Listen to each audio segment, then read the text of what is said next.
दूसरा बैंड था कैसे भैया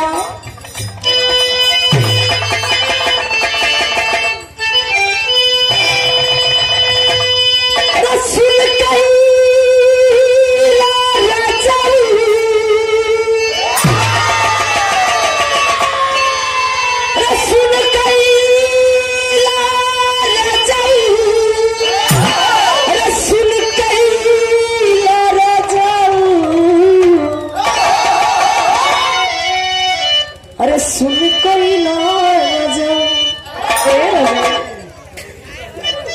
हम लोग ये तो नहीं है बताओ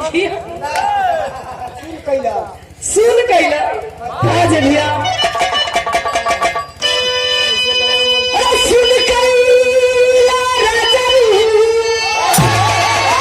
सुन कैला राजा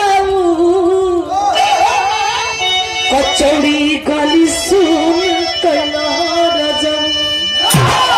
रे मिर्जापुर के कैला गुला चार हो गली सुन कैला राजा कैला गुला चार हो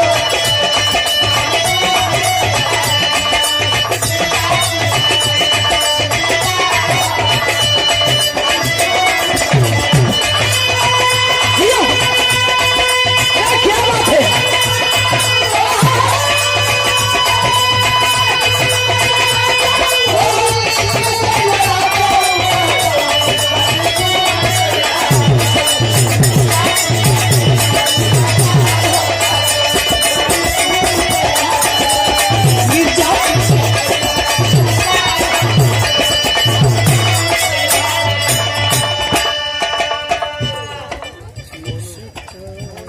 ये देखिए आप मन्नू लाल यादव जी सम्मान में देखिए।